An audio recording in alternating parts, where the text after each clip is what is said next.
morning, metal faithful. This is a Radulich Broadcasting Network premier podcast, The Metal Hammer of Doom. I'm your host, the mandated reporter, and frankly, I'm mortified, Mr. Mark Radulich. And if you're listening to us for the first time, we do a track by track review of new metal albums, new-ish metal albums, usually something from the same calendar year. We tend to be a few weeks off. Sometimes we're within a week of release date. Either way, essentially what happens is I'll look on the calendar and there'll be nothing for weeks, and then all the albums, like 42 of them, all get released on the same day. And so each week we do a track by track review of the album. I'm not a musician. I'm just a lifelong fan. I've been listening to metal since the age of 12. Started with the big four: Metallica, Megadeth, Slayer, and Anthrax. And my mother asked me, she said, now that you're listening to Slayer, are you going to get into Satan? Nice Jewish woman that she is. And I said, no, don't be ridiculous. And then my father said, no, don't be an idiot. That's the family I grew up in. So we do like our thrash here, but we deal with all genres of metal, and whether it's industrial, trance metal, death, black, whatever, we cover it all. Good, bad, or indifferent. But the thing that sets us apart from other podcasts is we are brutally honest. We don't get the payola, like they say. No one's paying us for anything, as a matter of fact. But that's true. We give you the God's honest truth as metal fans. It either sucks or it doesn't. We'll tell you why. We'll tell you why.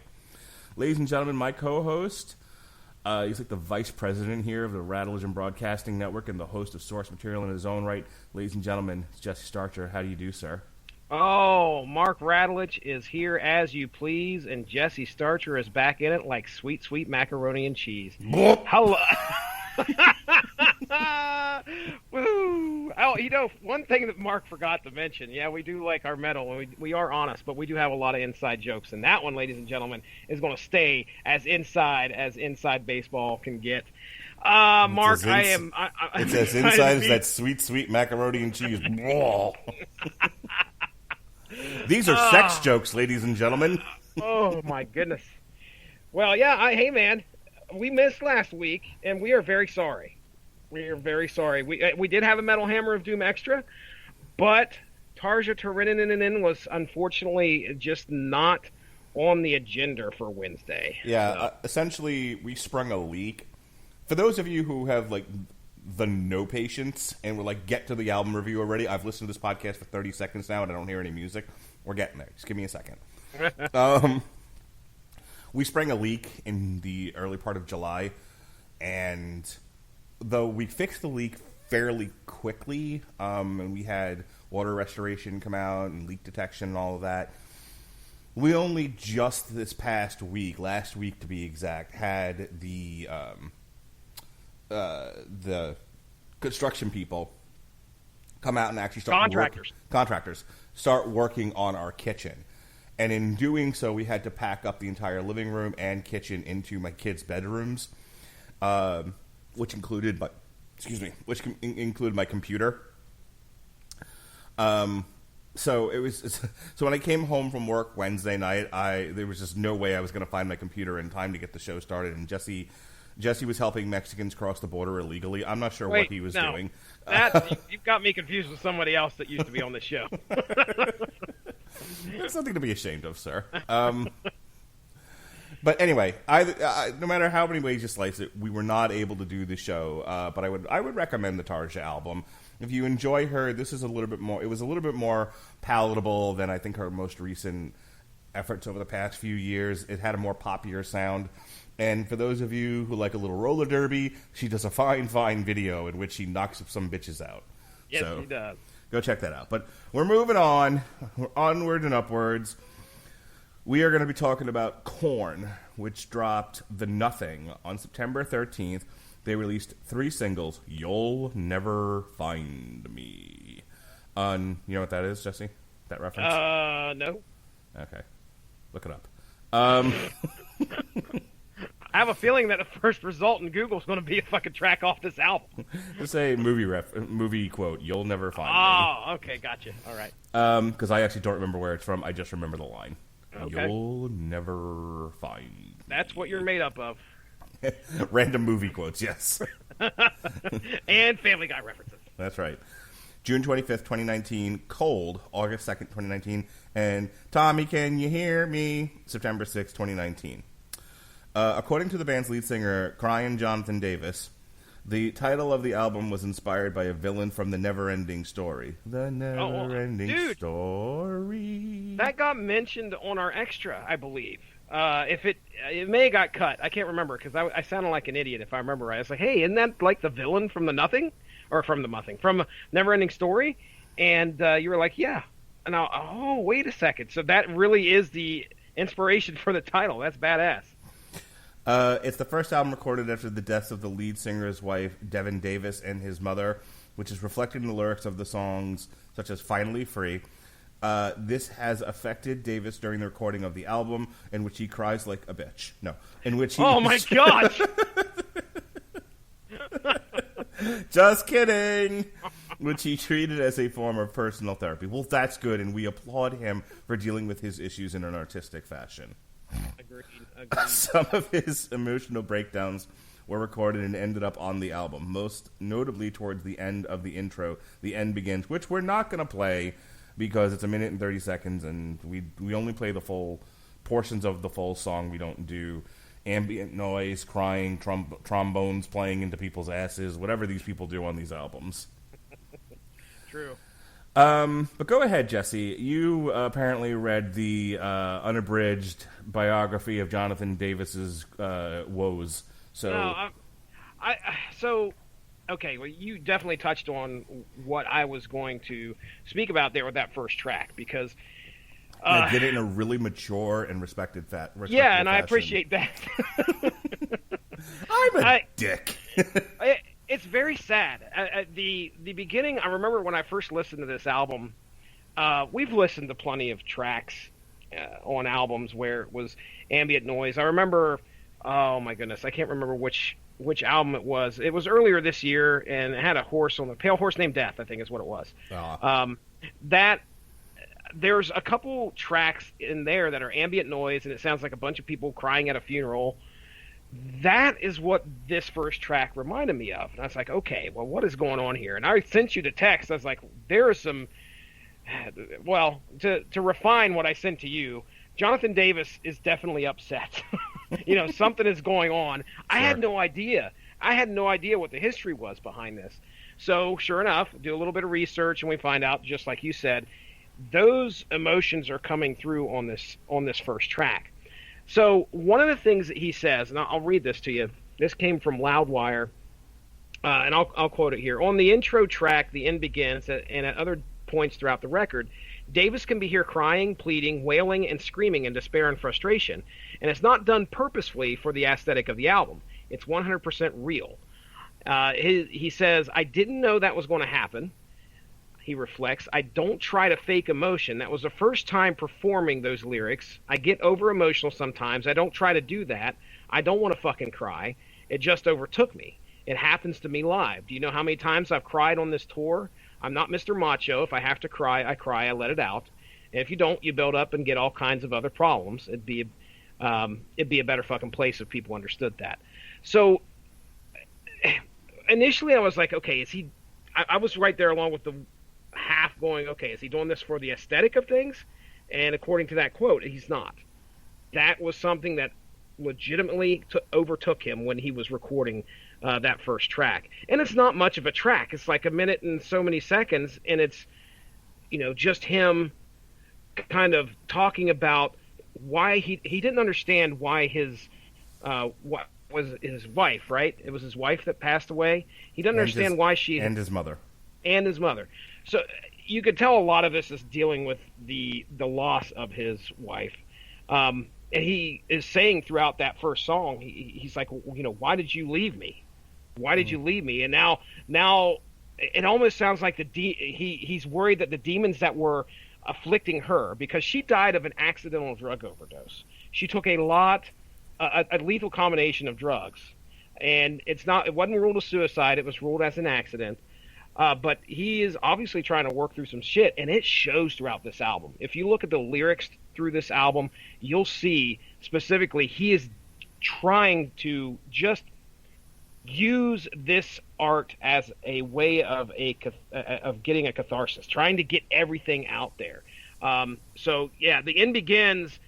While I thought at first I was like, "What the fuck is going on here?" I understand we're setting the stage.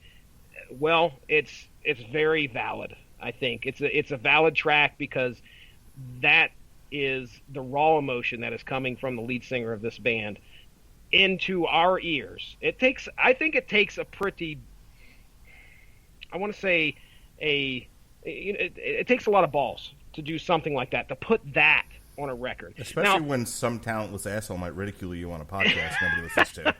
I mean, yeah, you really do have to be brave and put yourself out there. That's true. Yeah, you got to do that, Right. There are millions of talentless fuckheads with a podcast who might tear you down for trying to be an emotional man and deal with things therapeutically. So I applaud him. Yeah, exactly. And and it's also, one of the things that they've said in the past, and if you listen to any of Korn's albums, you can see that they're not afraid of putting the issues that they're dealing with on display to kind of show how they're trying to work through them, or just how it is affecting people. So, look, I'm all for that, but just because I'm all for artists using art to express their emotions. I think that's what it's there for. Yes, but yeah. There's no law that says I have to like it. No. There's no law. There's no law of the universe that says that if you put something that is raw and emotional and speaks to your trauma, that it's any fucking good.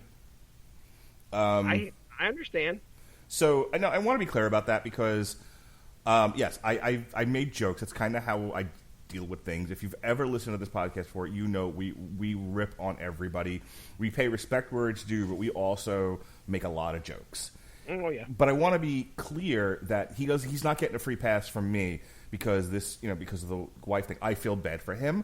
I'm sorry he lost his wife. It's a tragedy. God only knows how I would feel if my wife suddenly died from teaching too many kids in a failing school system. She died from teaching. The little Arab kid licks her one too many times. She dies from random disease. It's fine. That's a true story, by the way. Is that something that's happening? Yeah. Okay. I won't put her on, but believe me, how many times I've heard the "he licked me" story? This little kid from Saudi Arabia. Anyway. You Americans taste delicious. That was my best Yakov Smirnoff. I don't know. Very good, Jesse. That being said, my experience with Korn has been their first debut self-titled album was fan-fucking-tastic. I think it was one of the best albums of that year. It was one of my favorites for a really long time. That opening, are you ready? Ready? Yep. Blind is an amazing song. There's a lot of great stuff on the self-titled. Their second album drops off a little bit. It definitely falls into that sophomore slump. I think over time, as I've gotten older, I've learned to appreciate it.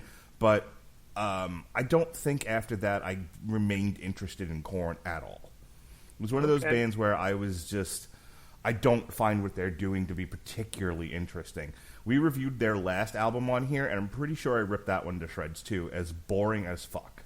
We were not interested in that one as much. And I looked to see how other people, as I was looking through some of the reviews, just to see how other people viewed the Serenity of Suffering, and there was some mixed bag there. I had a lot of people saying that this is their best album in like the last decade that we're getting ready to get into. And then I had other people saying that they really enjoyed the Serenity of Suffering and was curious as to if this would top it. Yeah. So, I mean, look, not everybody has great taste in music. I get it.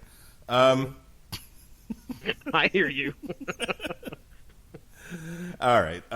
So enough with the jibber jabber. Let's get into our first proper track here. This is one of the aforementioned singles. This is the life. Da, da, da, da.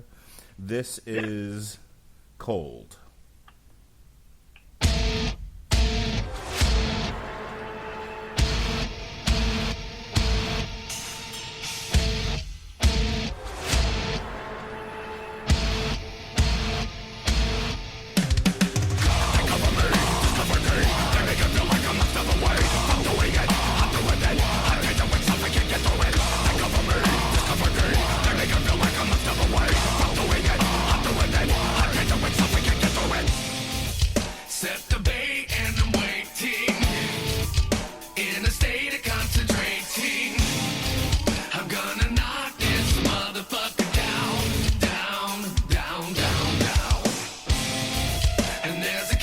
with this waiting.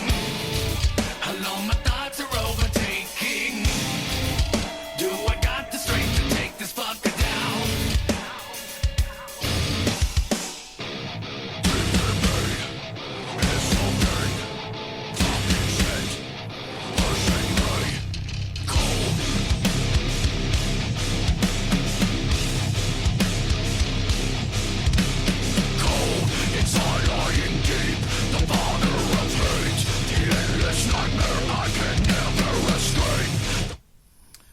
So that was a mixed bag for me. Starts off fucking dope. And then it just kind of goes a little into not great territory, and then it kind of pulls back into the lane, but more like in a drunken, tired, I'm in two lanes kind of a thing. I just I didn't love it. Like I started to love it, then I didn't love it. All right. This was a surprising thumbs up for me because I was kind of worried as to what we were going to get. There's 8 different parts going on in this song. Which part did you like? Get ready because that's what you're going to have for some more songs on this album. I have a couple notes where I'm like, geez, criminy, are we all over the fucking map with this song?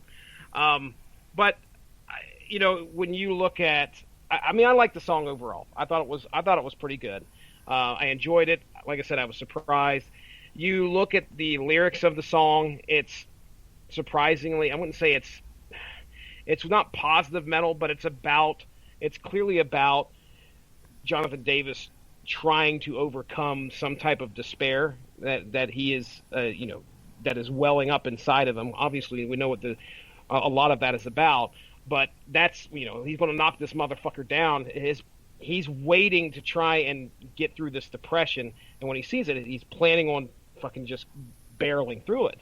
But you can see the struggle throughout the rest of the lyrics about how, like, just waiting for it to fucking take hold and waiting for him to try and face that pain. The shit just continues to mount on top of it. The anxiety and the fucking just the weight's killing him to try and get through the despair. So it's, one of the lyrics is do I got the strength to take this fucker down? I like the song. I like the lyrics to the song. It seems to definitely set the tone for the record. I think we're getting, we're getting a good piece. And I enjoyed it. I felt like this was Korn. We get some better representations of what I think the band is here later. But it was good. It was a decent opener. I feel like this is going to be one where you and I are going to be really split. Oh, no, come on. I cannot believe you walked out of this album going, eh. So, that's okay. We'll find out. Let's see what you... There are some where you and I are like, yeah, and then others where you're like, I love it, and the other person, and it's both of us. One of us comes to the album like, this is everything, and you're like, this is the worst thing ever. I don't know if this is everything. This is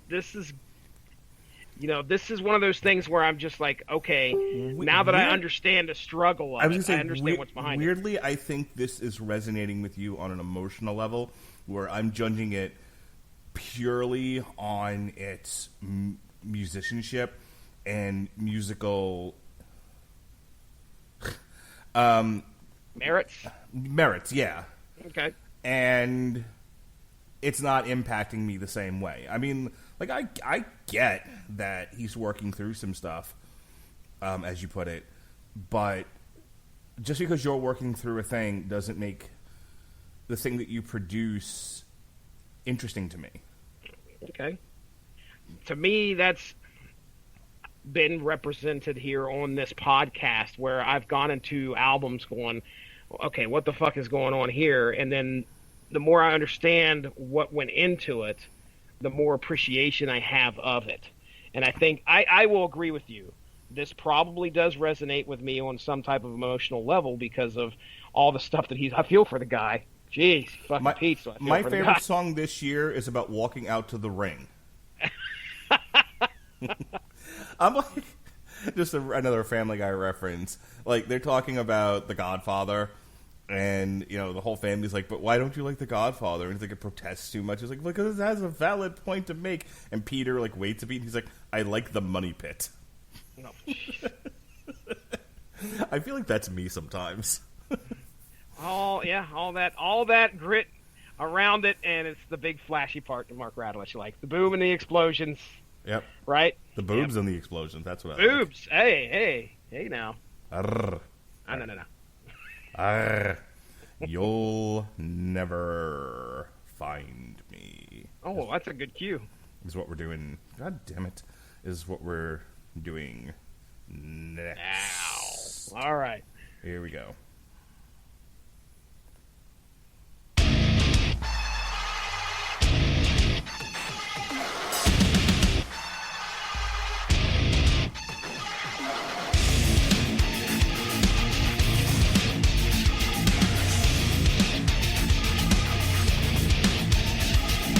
Life is degrading and silently making me spun out inside my own head.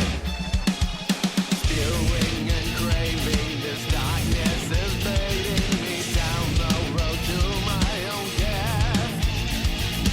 I can't take this, I might break it.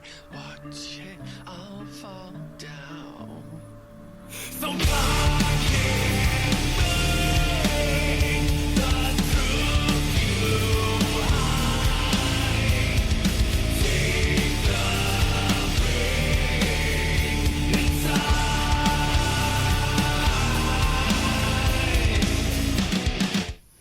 Korn writes a really good intro. What happens after that is fuck all. I don't know what you're talking about. This is my favorite song off this album. No. At least- It's not bad. It's actually Okay. quite good. I'm just saying, like, they write these really awesome intros, and then it's just like,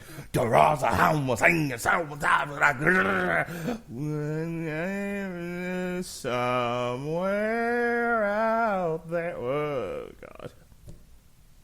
Well, that's what I guess what I would coin as classic Korn, sir. I'll tell you what, Korn. you're not wrong, because this was very, to me, reminiscent of second album Korn. Okay. So it's not a bad song. I just, like, I don't know, pick a tempo. I had this taking me back to early 2000s, Take a Look in the Mirror. There was some stuff off of that reminds me. You said you kind of dropped off about that time, but there were some decent songs off of that album. Like, I remember Y'all Want a Single Say Fuck That. Do you remember that one? Y'all Want a Single Say Fuck That. You know what I like? Fuck that. Fuck I like that. Korn and Slipknot covering Sabotage by the Beastie Boys. Okay. Can we just listen to that all night? I could listen to that 12 times in a row. Surprise. Mark likes a cover. Oh, listen up, y'all. This is Sabotage. So good. Surprise. Well, yeah, like I said, I think this is probably, if it's not my favorite song, it's top 3 off this album for me.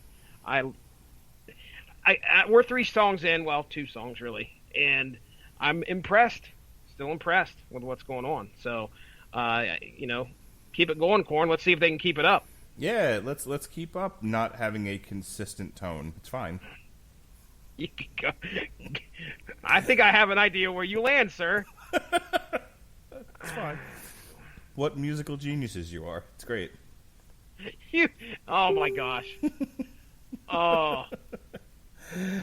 How was your podcast tonight? The most frustrating thing ever, Mindy. Well, the good thing is this is like Korn's not the hill that I'm willing to die on. Okay, I mean, so you can say anything you want. That's fine. It's been so long since we listened to that previous album. We reviewed the previous album, and looking at some of the albums that came before that, between 2003 up until what the fuck was it? 2016, 2017. 2016's The Serenity of Suffering, I wouldn't fucking have any idea what was going on in Korn's life between those periods. And that's 13 years, big old blank spot for me. Here's the thing. You can express your sad emotions in any way you want. Certainly, I have an entire playlist of non-metal stuff that I play for, that I literally dub sad songs for sad times, which runs the gamut of like Mazzy Star to Flaming Lips to like Linda Ronstadt and the Carpenters. So I'm eclectic. But when I feel like in metal, and I don't mean to pigeonhole people, look, they don't have to write music to impress me. They're certainly successful in their own right, and I'm not taking that away from them. But personally, my preference is if I had to pick like an archetypal song or style for dealing with pain of emotions, trauma, that sort of thing, I'm Broken by Pantera. Ooh. Oh, wow. That's probably my go-to. Wow. Well, I mean, okay. That's heavy as shit. Yeah, it is. So you obviously are you're upset, but you want to feel angry. Yeah, and maybe that's also a very personal thing about me, is I tend to, if I'm sad, I tend to get angry. The two emotions are not mutually exclusive. Mm-hmm. But I think the catharsis of sort of howling at the moon can be beneficial for one's mental health. And if you remember, if you go back to "I'm Broken" by Pantera, that's a lot of what that song is. It's also him walking in a circle, waiting for mom to finish making meatloaf. Indeed, it is. I'm waiting for mom's meatloaf. Sorry. Oh, it's a great song too. It is. All right, let's move on. This next one is called "The Darkness is Revealing." Woohoo!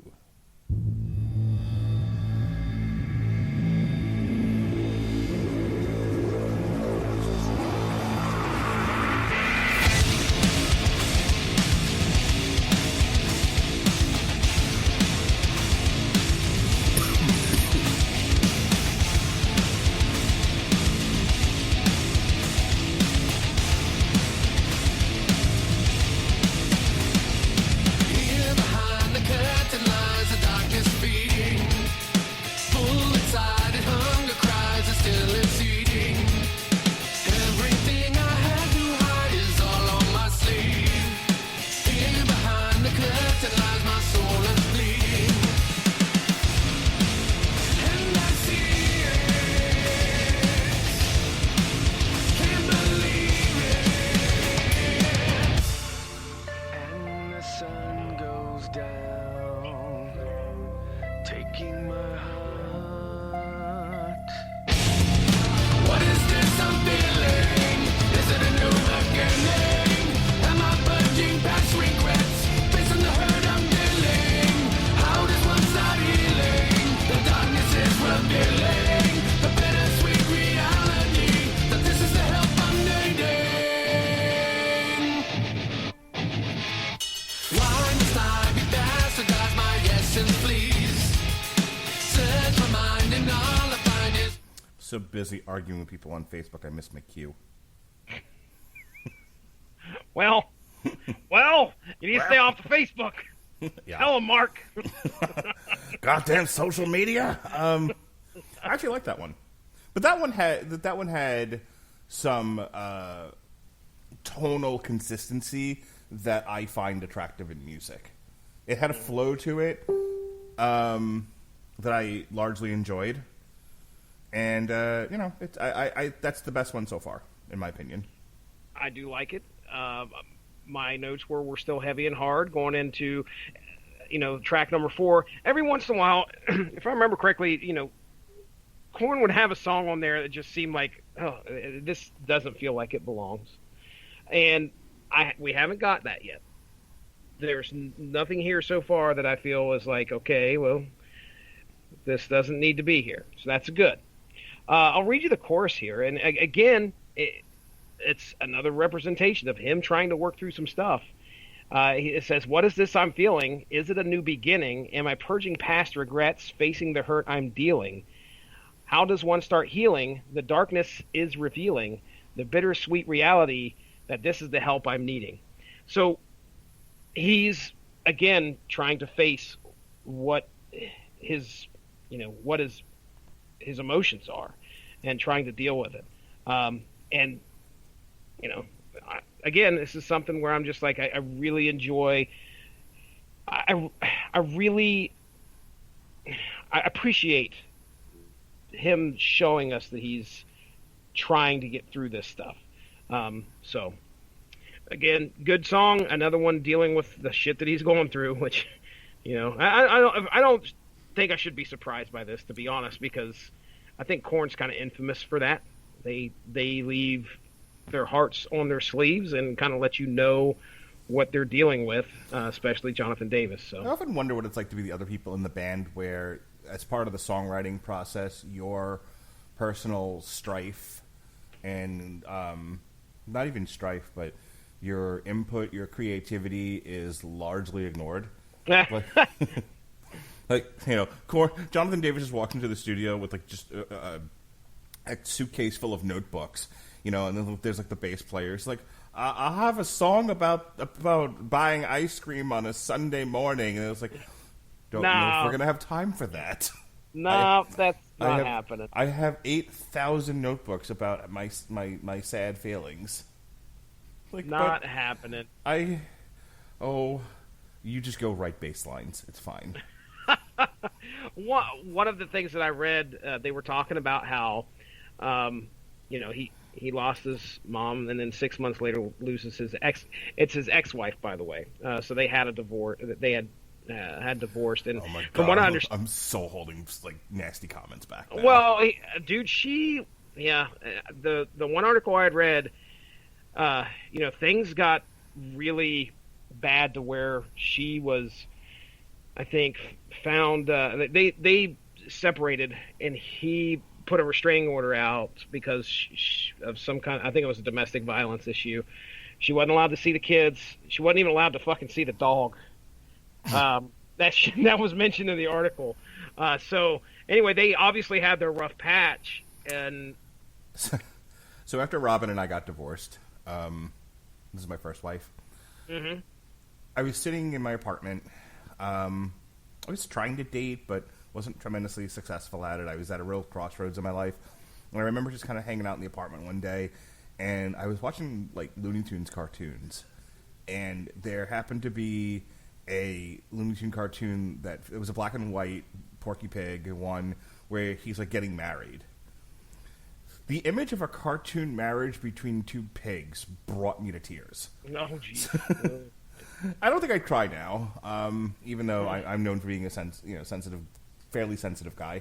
But so it's I empathize with the idea of going through a divorce, a breakup, or whatever, even if it's a tumultuous one. And mine was tumultuous. I fucking hated Robin by the time I left. Ouch. Yeah, it was an unpleasant experience. I think it's something I needed to go through in order to get to where I am now, where I'm happily married and have 2 kids in a house that's under half construction. A wife with, a house with half a kitchen. Yeah, a house with half a kitchen. My 1.5 baths, half a kitchen. My cancer is hidden in a box somewhere. My cancer pills are hidden in a box somewhere. It's fine. Shit. The point being, I don't want to come across as crass and well, I do come across as crass, but I don't want to come across as crass in this particular instance because I really do empathize.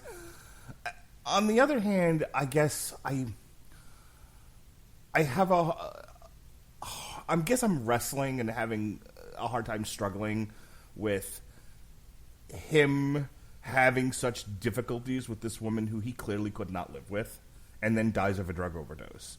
But that might be a lot of projection from me. That might be that's probably my own personal biases, and so I think what you're getting from me is me holding back those biases because it's not fair to Jonathan Davis, it's not fair to Korn, it's really not fair to people listening to this podcast. They don't need to be subjected to my personal, emotional, socio-political biases. So I'm really trying to hold them back, but I don't like this word because it denotes something else in our society, but when you said, oh, this was about his ex-wife who died of an overdose, God, that triggered me. Well, obviously, I think the projection theory that you have is probably correct here, sir. You didn't have any kids with Robin, right? I mean, none that I know of. You've never talked about them. Okay. This is a woman. The one smart decision I made in my life. this is a woman he obviously loved enough to have children with. We'll assume that. Sure. And he tried to make a life with her. And one of the things I remember reading was that, when she was the person that she was supposed to be, she was a great mother, a great wife. And it would be hard to watch somebody, because I'm sure that he loved this woman and watched her go down this addictive path with these drugs. And it obviously changed her.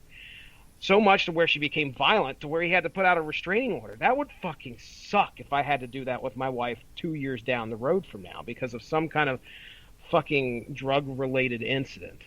And then to have to deal with the fact that, okay, I was trying to be there for them. Now I'm not. In my case, there's a point where I would probably say, okay, I'm done. I'm going to stop trying to... I'm going to stop trying to be your crutch. I'm done trying to make you see the light and stop this addictive path. You're on your own. You largely can't fix people who do not want to put the work in to fix themselves. Exactly. But that doesn't mean that you stop loving them. No, I don't think... I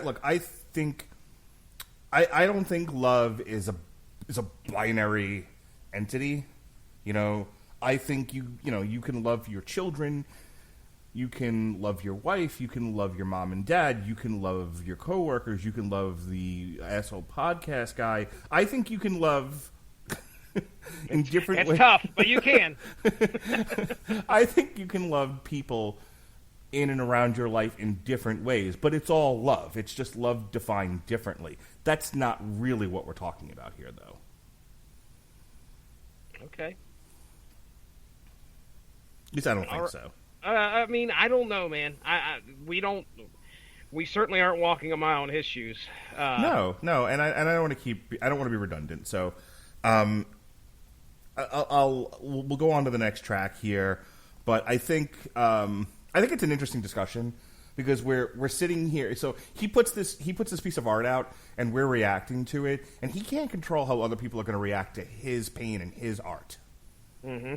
But that's the risk you take being an artist, or you don't put your art out there. So I think it's all interesting, and I think it's all fair. I think the trick for me is to stop when I'm brushing up against projection and draw back a little bit. Or this is going to become Mark Radulich yelling at Jonathan Davis a lot. And he's not my son. I really don't need to be like, John, walk it off, faggot. It's really not necessary. Damn. You said we gotta love the fucking asshole podcast guy, huh?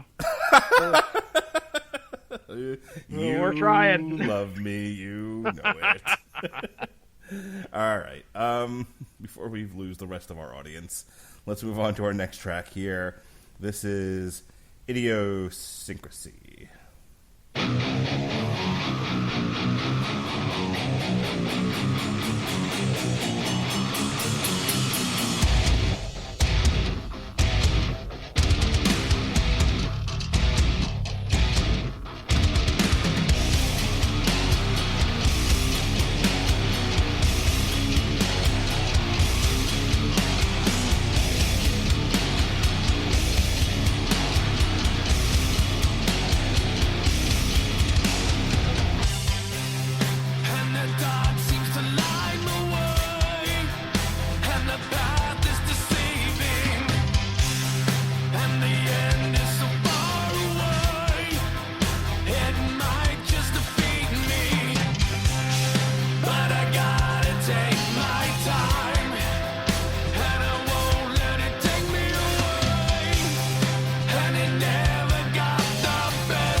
Replace the hurt without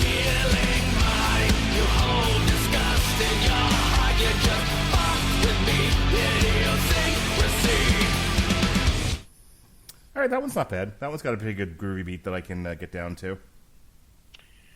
Yeah, I had my notes here, and it says, I gotta say I was impressed with how angsty the album is, but remains continually listenable. So we've already talked to death how much emotion is poured into this, so we don't have to do that again. But I mean, I'll give credit where credit's due. It's not juvenile. Like, we've beat up on a lot of juvenile records this year and last year and the year before that. I'm a boss bitch, not a boss bitch. Oh boy. I don't believe this is written at a juvenile level. I don't feel like this is a lot of surface stuff being propped up to be thought intellectual. I think it's raw but well produced. If that makes any sense. Yeah, dude. They said that Jonathan Davis laid down 20 vocal tracks at some point. I mean, if you listen to some of the choruses that he puts out there, I mean, he's putting his heart and soul into the production of this as well when it comes to making this album sound great. So, yeah, it's definitely not underproduced, that's for sure. No. All right, let's pick up the pace here. Let's go to our next track. This is finally, speaking of divorces, Finally Free.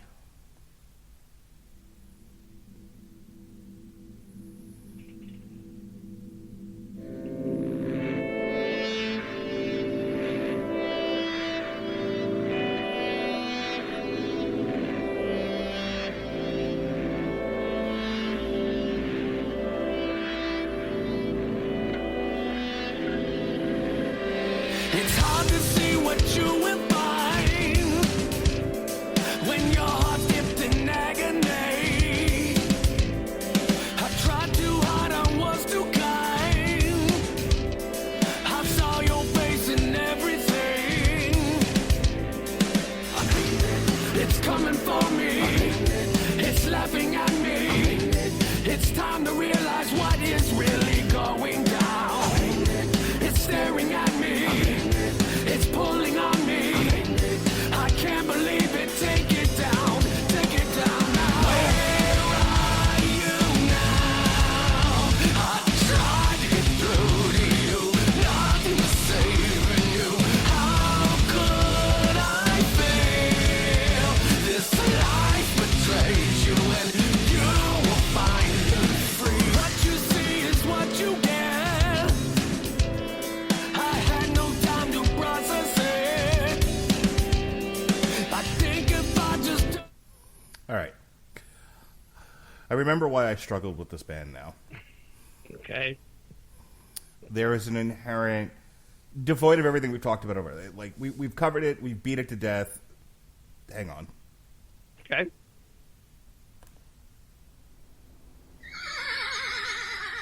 There it is. Played the horse sound. Okay. We've covered it pretty much ad nauseum. We've given it, I think, all the time it deserves. So I'm not going to double back on anything I've said before. Now, just speaking to the tonality of his vocals, I like him when he's doing a more guttural, growling type of vocalization. When he starts to sing, there's an inherent whininess in the tenor of his voice that makes me want to throw myself into oncoming traffic. Well, I Tell him, Hawk. I think, sir. Well, I believe that that's the point. I honestly think that that is why. That he's a Now, you giant don't- whiner. Well, I believe that that's why his vocals are like that. I think that he makes a conscious effort to make them as wailing as possible. But I find that grating. Well, it may be the emotion he's wanting to evoke. Okay, but as I said before, you can evoke the same passion and what's the word you used? What is the word I used? Nope, Passion? it was 30 seconds ago. Not even. Okay. Well, you're asking the wrong guy, because apparently I have no short-term memory anymore. Ladies and gentlemen, meet Jesse. He's a goldfish. Where am I at? What show am I on? Let's talk about comics. Where's my pants?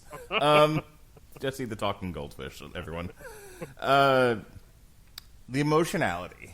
Okay. The whining. Okay, we were talking about the whining, and you were like, well, that whining is meant to intonate something very specific. And I was like, and I said, I don't find whining to be an attractive sound. I don't tolerate it in my children. I'm not going to tolerate it in music. All right. Okay. Well, and granted, are there some other songs on this album that have similar vocal stylings where you actually dig the song? Or is it just you? If it sounds like that, it's utter trite bullshit. I like The Darkness is Revealing. Okay. All You'll right. Never Find Me was fine. Cold kind of drove me nuts, but that's because, like, tempo-wise, it was all over the place. Go ahead. Yeah, go ahead. RevolverMag.com disagrees. Of course they A high point comes at finally What, free. a bunch of pussies writing for a metal magazine think that the whining is awesome. Cool. Wait a second now. Yay, somebody I could lash out at. A high point comes at finally free, a song directly referring to the end of the late Devin Davis's long fight with addiction that acts as both dirge and celebration. Now, this is one I wanted to, the rest of this article, I have it down here. It says, forged in the crucible of tragedy, Korn rallied around their frontman and came out the other side reinvigorated. Is this good enough, the band asked themselves of the music they had written, according to Schaefer? Is this good enough to represent what he's going through? So, you know how we kind of poke fun at, Jonathan Davis coming to the band meeting and saying, okay, here's 10 songs, it's all about me. I think the band members were like, yeah, we'll be glad to step aside, sir. You might have something to talk about here. And, that really is, I believe a good bit of that, those excerpts from that article were pretty true. I think that they did come out of this reinvigorated.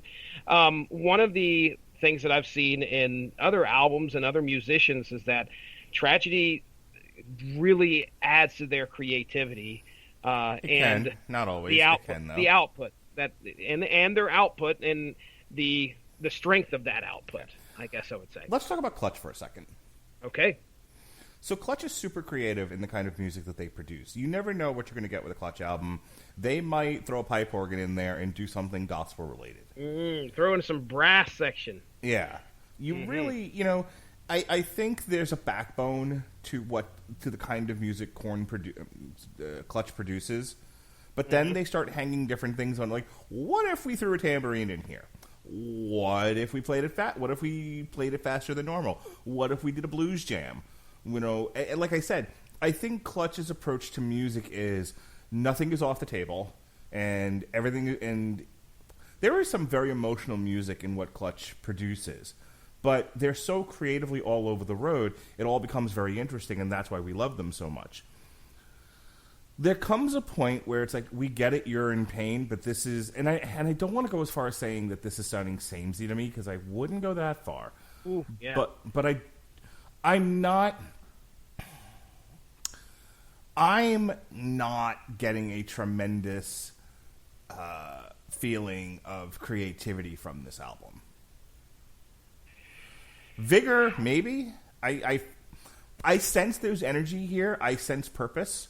I'm not taking that away. I don't find this to be particularly groundbreaking in any way. I don't find it to be an interesting album where I can kind of really dig into something and go, oh, that's really fascinating that they did it that way.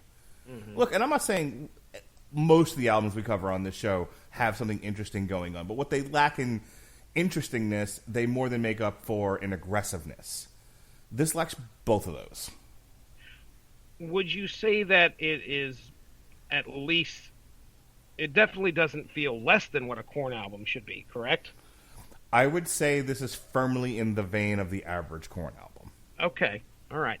And I saw other reviewers saying the same thing, that this is Korn, and I think your lack of experimentation comment is probably on par with a lot of what other people had written. Here's the thing, I don't know. Maybe it isn't. It isn't as creative as it should be. But I thought Rage of Light was more creative. But what may be the point here is that, again, their idea of being, I don't know, dude. We got a song here where there's some beatboxing going on, so I don't know. Okay. But it might be. Maybe this album is more backloaded than front-loaded, and I'm just not giving it enough of a chance. That's entirely possible. I will wait to pass further judgment. Okay, so I think that the point of the album again is not to be creative musically, but to be more about, okay, this is what we are presenting with you in regards to the shit that we're going through. I don't think they're looking, but I agree with the assessment that this is probably one of their better albums. At least compared to the last one, for sure. I think Sure. This is definitely the better. Yeah, of I'm the not. two. I'm not necessarily bored by this one. I was by the last one. Yeah, same here. I think about this point we were like, okay, this is Korn, samey.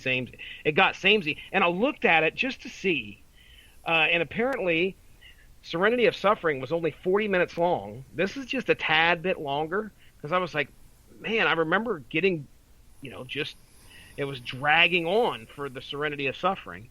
And that album was shorter than this one, so I don't know. But I can tell you that I enjoy this one so far. I guarantee you by track 6 or 7, wherever we're at right now, I was ready to go do something else. Here's what I want to hear what the Angry Metal guy thinks and whatever reviews you got. That ain't happening. He didn't review it. Oh, even he thought it sucked? Okay, cool. He did not give it a rating, sir. It is not out there. That's the thing. I don't know if he. So the angry guy hates it. I got it. The angry guy did not feel that. He might be one of those guys that's just like, oh, that's not metal enough, or maybe he just doesn't touch the big guys. Maybe he doesn't. I don't know. We touched a lot of the big guys all night long. Mm. Oh my. And then we pull a lot of his reviews for the same stuff that we're reviewing. So I don't know. There's some parallels there. Yeah. I wouldn't necessarily say he ignores the more mainstream stuff. He just might. I'm making a joke about it just so I could take more pot shots at Korn, but he might not have literally been like this isn't worth the time. Who knows? I mean, one never knows what the angry metal guy is thinking. No one does. No one does. No one does. All right, so let's move on to our next track here. This is Can You Hear Me? Tommy, can you hear me?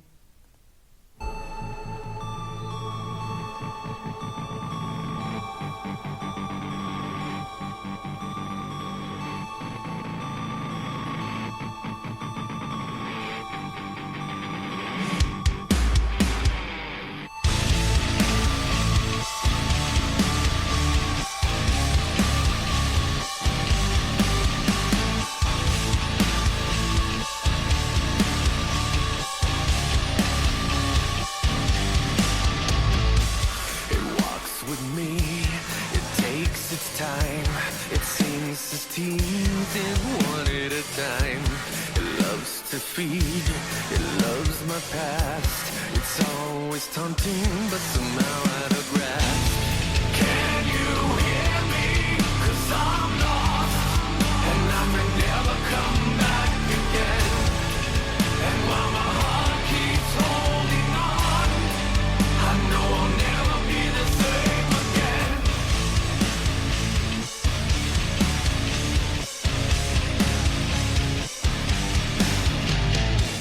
It talks to me, it holds my hand, it showers me with things. I actually kind of like that one. It's like slower than That's- the usual. Like you know me, I like it hard and fast and over with quickly so I can go to bed. Talking about music, perverts. But but I actually like that one. I like the purposefulness and intensity of that song. I believe that this is, another examination of what Davis is going through. But I believe it's also a great song. It's very simple. I mean, if you look at the lyrics, dude, really, there's probably, I don't know, 5 or 6 sentences throughout this whole damn song. But it's, just like you said, purposeful is a great way to describe it, because dude, that fucking chorus just gets me, man. Can you hear me 'cause I'm lost and I may never come back again, and while my heart keeps holding on, I know I'll never be the same again. That fucking wrecks me, man. That's some shit. Anybody who's dealt with it doesn't have to be an ex-wife. It could be the loss of any loved one, and that speaks volumes. So it's, yeah, I'm all for it, man. It's good stuff. All right, this next one's about a Marvel villain. It's called the Ringmaster. What? It's not? Wait a second. Was the Ringmaster a Marvel villain? I believe it was.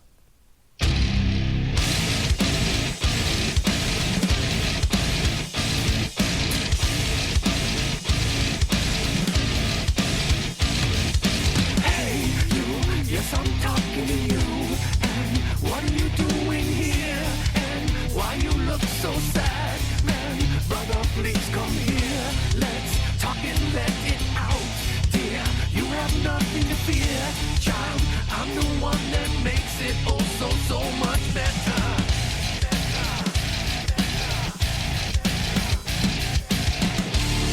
I feel your presence standing there up in my face. I feel the darkness haunting me with its embrace. I want to shed this stone to a place of different time. The plot unfolds its meaning here I'll never find. Never find. Okay, that song is fucking dope. It's a good one, huh? Yeah, now we're talking. Yeah, I like that one. It takes me back, man, back to the late 90s, driving to Athens in my 1986, 87 red Chevette. Had the 210s in the back, and I was blasting some Korn. It was probably Korn and then fucking Limp Bizkit. Some good stuff. So it's not immediately noticeable, but there's been a lot of hip-hop influence in Korn's music, and that was noticeably absent from the previous tracks, and we just get it all in this one. Signature Davis vocals and some beatboxing, sir, towards the end of this one.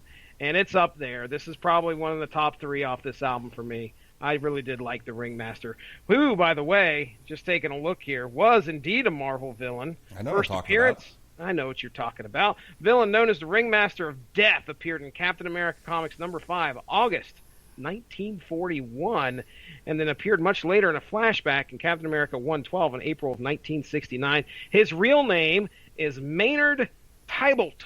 Isn't he the singer of Tool? He looks like he could be. I'll just put that out there.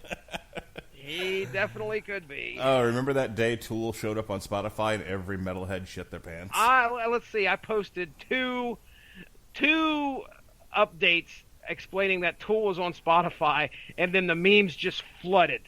It had the one where there's like, a row of 10 urinals, one guy's at one end, and the other guy walks in and stands by the one urinal that's right beside him and looks over at him and says, Tool's on Spotify. Yeah, too bad Tool sucks. And there's the incorrect opinion of the night, ladies and gentlemen. Oh, hot takes Radulich. I came really close. I haven't done it because, motherfucker, I ain't got the time to do it. But I almost did a Metal Hammer of Doom, like Starcher style, on the fucking, on the old, what the fuck is it called? The Patreon. There it is. I almost did a review by myself on it, on the Patreon, but I did not do it. Because... I told Robert Winfrey, like, he's got early UFC coverage this weekend, and there's a boxing pay-per-view. I'm not covering it because I'm actually going to a friend's house for steak and beer. Hey, look at you! You got a life. Yeah. So I'm gonna drive to my buddy's house, and we're gonna have steaks and beers, and we're gonna watch a boxing pay-per-view, and then I'm gonna attempt to go to work the next day. But he was like, "Oh, I might be able to do that one by myself," and I'm like, "Oh, you're gonna Joey Styles that shit?" And he fucking backed down like a pussy. But I'm trying to encourage him to do it anyway. Like he put it out there. Like I wasn't going to ask anyone, but even Pat said like that's one fight worth watching. So I'm kind of hoping someone's motivated to ask someone else to do it with them, and they just do it on their own. Because I am a whore for content. Isn't there another dude that talks fights with you guys, or is that the TC3 or whatever his name is? You mean Chris Bailey? No, that's CB3. There's another guy that you guys had on there. Oh no, he just does wrestling, and just does wrestling. And one of his kids knocked his microphone off the desk. So, well, yeah, a good way of getting out of fucking being on the network. Why didn't I think of that? Damn it! I will come to your house with a new microphone. Like, here you go. It's golden. It's just like Rush Limbaugh's. Perfect. You'd be fucking sitting there screwing it down to the desk. Now it's Shit golden. Coming off now. Now it's golden because I peed on it, but still, it's still a golden microphone, just like Rush Limbaugh. Ew. Arr. Arr. Now it's funny. The name of this next song is exactly what I'm feeling. It is. If you're having issues with me peeing on Jesse Starcher's microphone, you might be having a gravity of discomfort.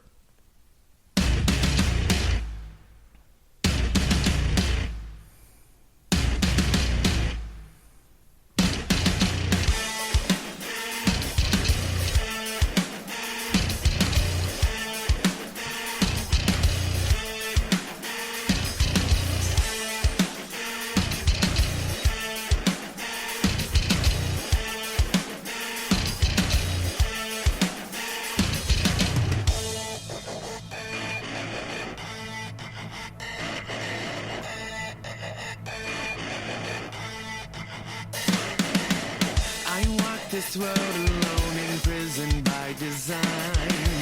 This broken bell of shame is right here by my side. Higher than the highest gold, darker than the blackest hole.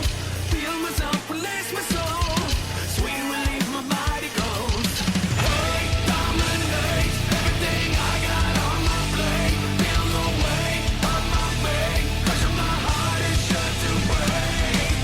I know it really wants to hurt me for sure.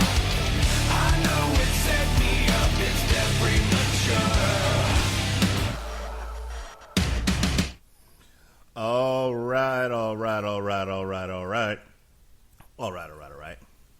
Meh. All right then. It's my. I think you need to spend a little more time with this album. I really do. I'm spend starting a to little think. more time with this album. Mark, we're going to review this next week. just keep doing it till I agree with all your opinions. Yeah, it's like, have you liked it now?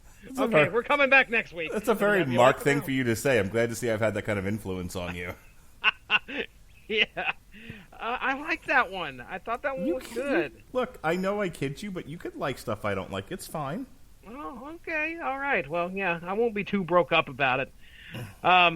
Yeah, I don't, in my opinion, track 10, my notes were that we don't have a sleeper yet. I think every single one of these songs have something to offer that's heavy, that can, definitely make you feel something. And I don't think that there's anything that's really, like, just toned down to where it doesn't feel like it belongs on a new metal album or a metal album. So, I like Gravity of Discomfort.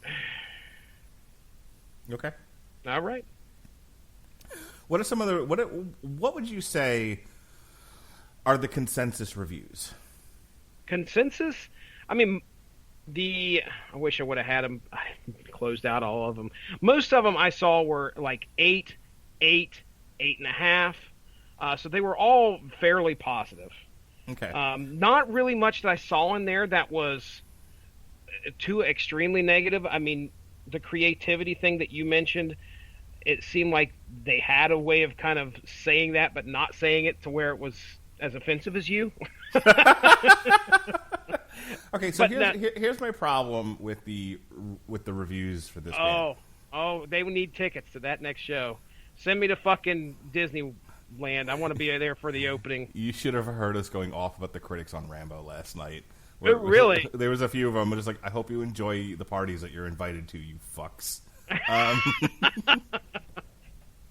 You sellouts. I haven't Anyway. watched it. I haven't watched it, or I didn't read, and I didn't listen to the review. Did you guys not like it? Listen to the review. Okay. Yeah. Don't spoil it. Okay. We need the listeners. We need the listeners.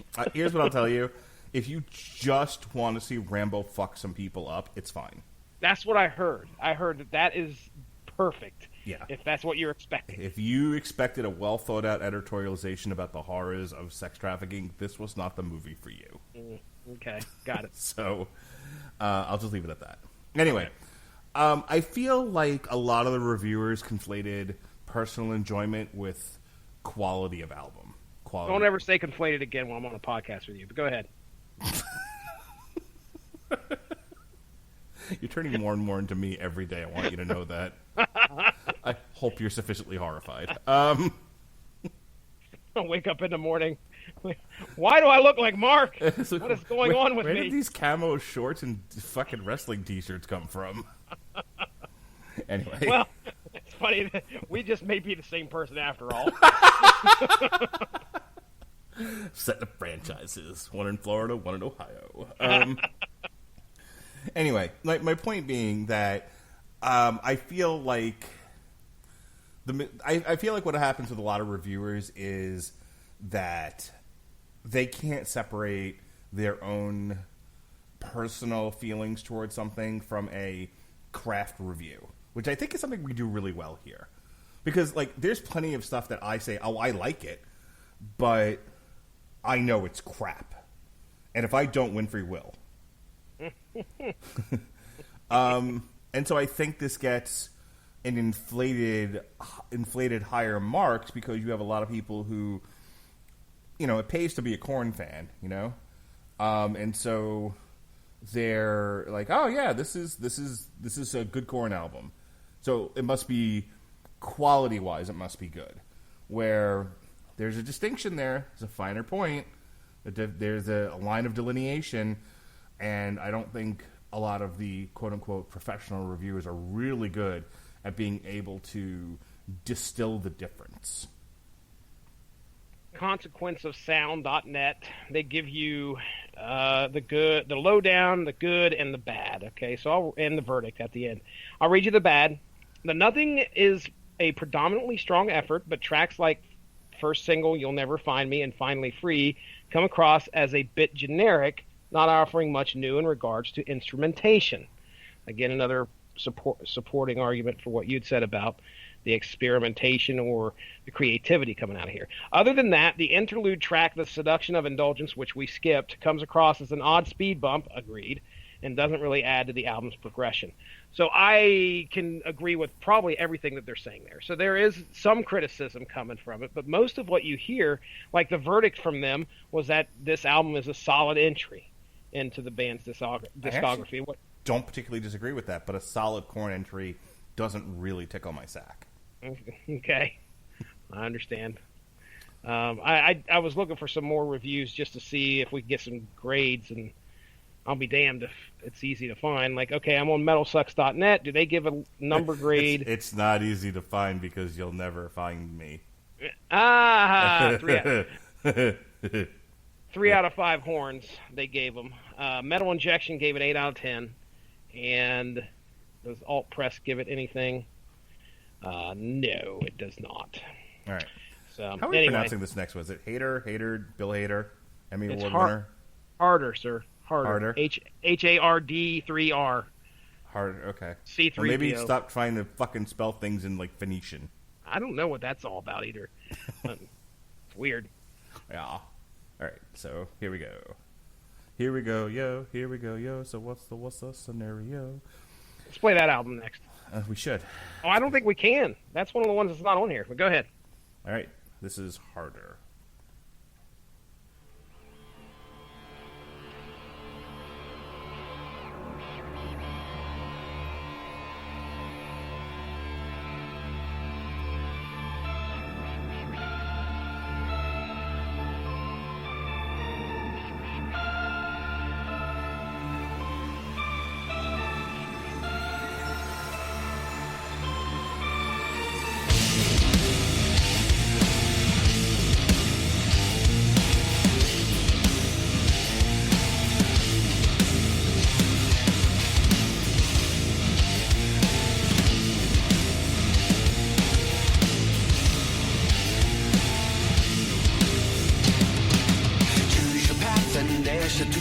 follow, carving itch, and here comes the sorrow. Everything you do never goes your way. Take a chance and they will erase it. Fight all you can and they are complacent. Nothing you do can make it all go away. They are in my head now, exposed, they tear my joy out. Their shadow starts to cast out, inside I start to lash out. Tell me who I am, I've done all I can. Tell me why my life keeps getting harder and harder and harder.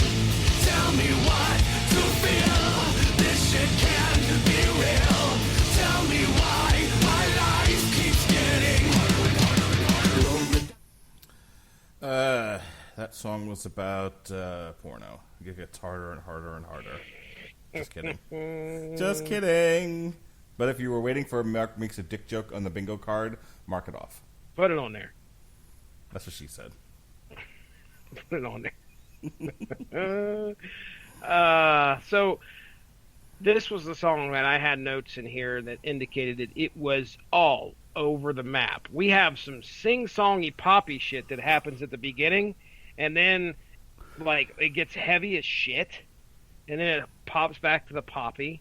So the heaviness saved it for me, because when it does get heavy, it's great. But this was probably my least favorite off the album. But again, I liked it. I think I was the whole time I was thinking like, oh, this is groovy. It's solid. I don't think I'm gonna. I don't have a lot to say about it necessarily, but I didn't hate it. Mm-hmm. By the way, I was incorrect. The Low End Theory by A Tribe Called Quest is on Spotify. Oh, shit.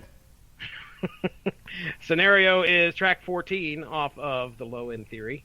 What a the time LP in mix. what a time in rap music that was. 1990 fucking one, brother. Yeah. Oh man, I want to go back there and I want to pull some great 91 albums. Can I ask you a question? Yeah. Are you down with OPP? Oh, you know me, sir. You know my boys over at the Kapow the Pop Cultured podcast. Okay. I think their Twitter is something along the lines of "Are you down with KPP?" The next time you're on their podcast, you should open just like randomly open with "Are you down with OPP?" No, because they've already used "Are you down with KPP?" plenty of times in their podcast. So no, but KPP is not OPP. Okay, true. What I want you to do, Jesse, is say "Are you down with OPP?" and then wait a beat and then jump on the table and start booty dancing. Oh my! Right on the podcast, which is an audio medium. Just hear a bunch of scuffling, people running, footsteps, rapid footsteps. Some guy hitting me with a pan. That hurts. It hurts to laugh. Okay. Great. We have fun. All right. What track was that, by the way? Do we have one more? Or is that it? No, we have two more. We have This Loss. And we have okay. Well, the 13th one you can skip. You can skip the 13th one because it's. I think it's more along the lines of the first two that we skipped. So. Ambient whining from our singer. Emotional tracks that are ambient is probably how I would put it. Okay. How's that? Ambient, kicking the balls. Got it. All right, so here's our last track of the night. Onward to the CPAP machine. Here we go. This is not This Love, which is a great song. This is This Loss.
B minus. B minus.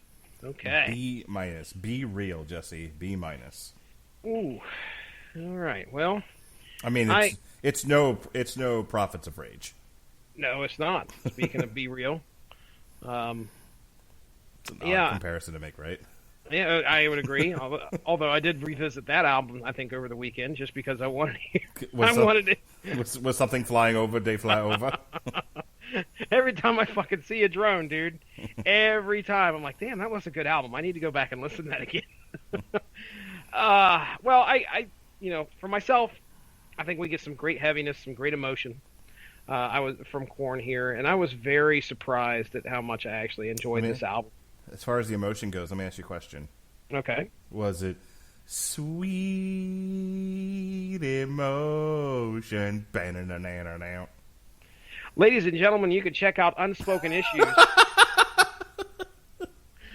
where we are going to actually talk about Steven Tyler and the rest of Aerosmith showing up in a Valiant comic book back when Get a Grip got released. Nice. That's right. He showed up, and he was a major part of that story, as a matter of fact. But speaking of Aerosmith, was it Sweet Emotion? No, it was not. It was not Sweet Emotion. My wife is encouraging me to go see the Judy Garland biopic. That's coming out this Friday on Monday the 30th on my day off.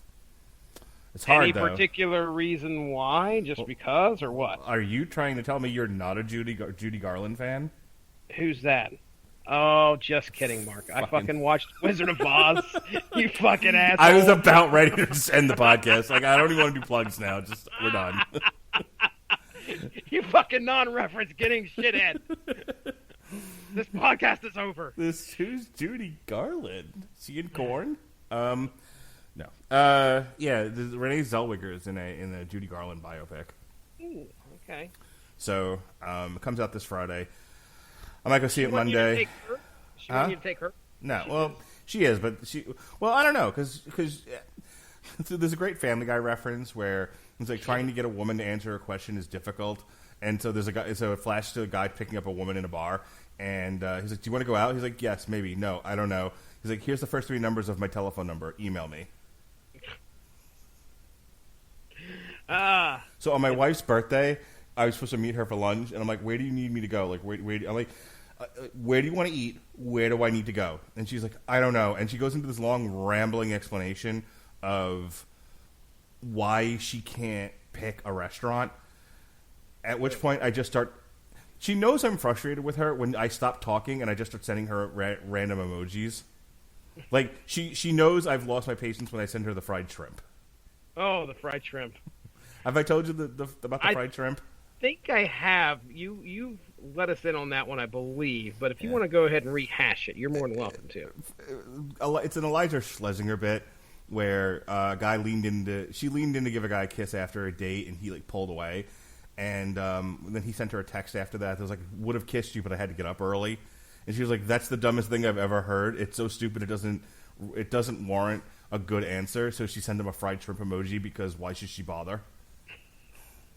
Perfect. So my boss and my wife get a lot of fried shrimp from me. Oh my. So anyway, so the point of me bringing all that up was, she's giving me these rambling explanations, at which point I sent her the fried shrimp. She's like, okay. And then she starts telling me about like a restaurant she thinks we should go to, at which point I sent her that clip from Family Guy about, here's the first 3 numbers of my phone number, text me, or email me. And which one I finally got an address out of her. Oh, okay. All right. Now, you told me to make sure to tell you about the Downton Abbey story that you had on Wednesday. Was that the story, or was there another story? Because you were like, Monday, you were like, remind me to tell you about Downton Abbey. And I was like, okay. Do you recall anything off the top of your head that you were supposed to tell me? No. Other than it's like the subtlest movie ever. All right. Was there anything big that happened?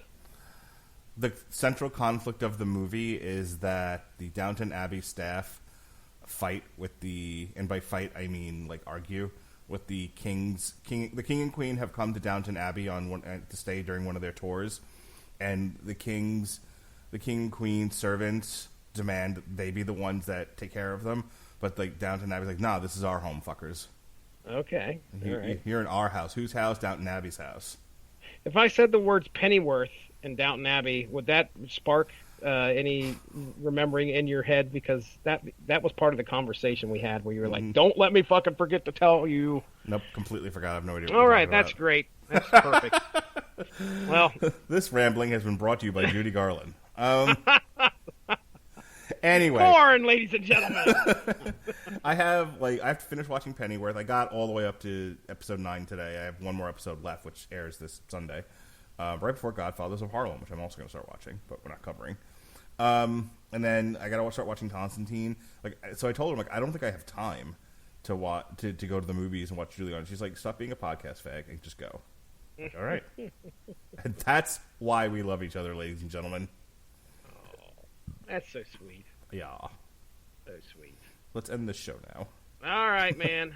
Yeah, I like I said, I enjoyed the album. I'll probably be revisiting it at some point. That was that good. I think that there's some standout tracks on here, and the album as a whole, it does speak to me a little bit. So. I will not be joining you. Oh, that's fine. I can't that's fine and dandy. wait to go back into my bedroom and delete this playlist off my... Bullshit. No, Come it's true. on. Gosh. I'm done right. with this album. I've listened to it. I've reviewed it. It goes in the discard pile. That's fine. You just make some room for As I Lay Dying when we get to that one. Which is, when is that, by the way? Half past the moon's ass. Quarter till it's balls. Goddamn right. November 6th.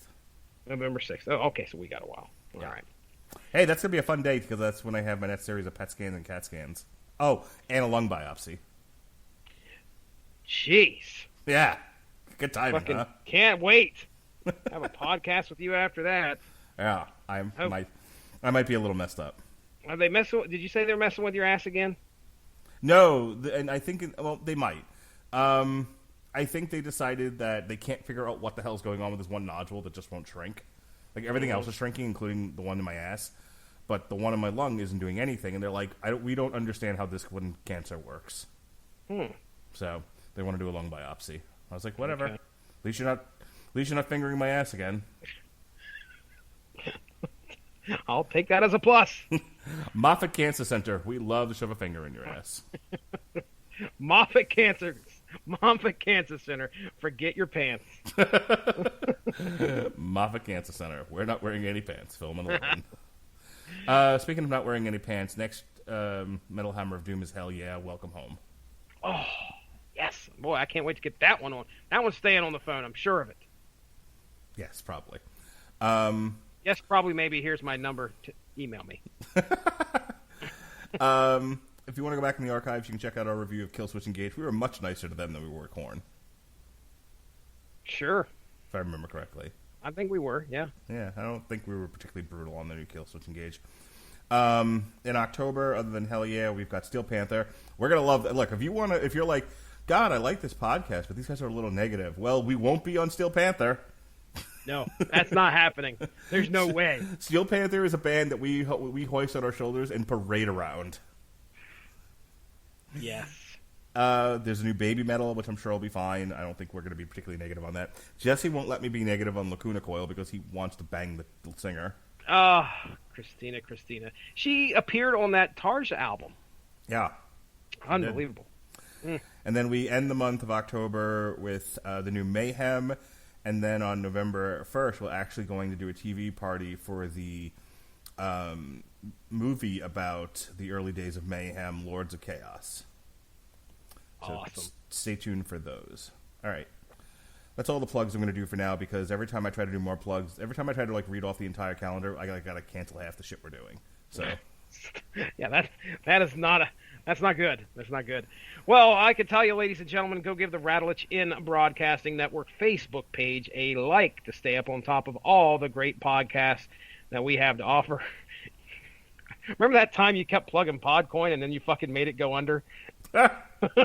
shut up. So anyway, hey, listen.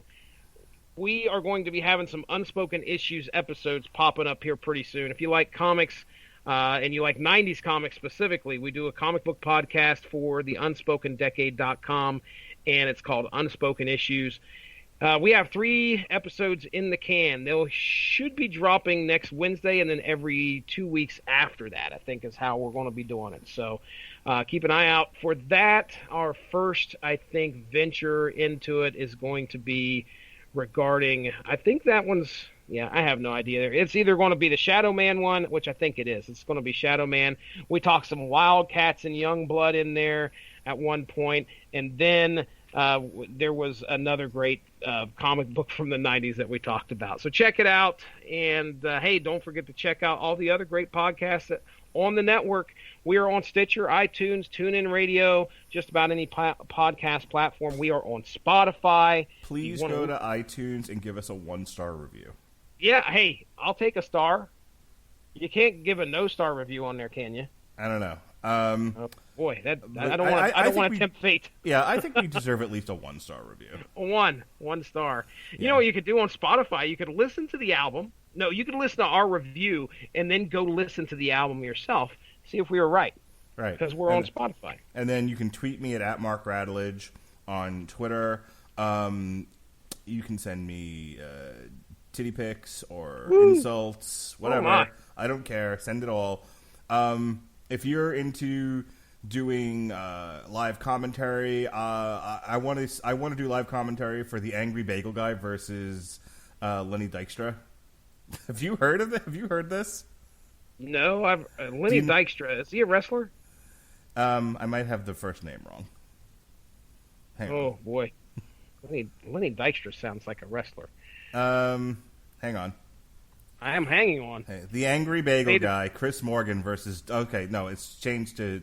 They replaced the guy. It's actually Screech, Dustin Diamond. Oh, Dustin Diamond. Lenny Dykstra was an American former professional baseball player. Center yes, field. That's originally they had booked.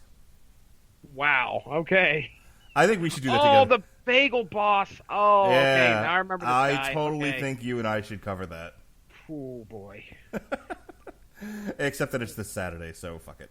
Yep. You know what though? I would totally watch it just at a later date and still do coverage of this. I think it's that great. What a fucking waste of space. All right, I'm getting punchy and silly, so let's get out of here. All right, ladies and gentlemen, that's all for me. Let's get out of here, Mark. Sign us off with the classic Mark Radulich sign off that you have there. Be well, be safe, and behave.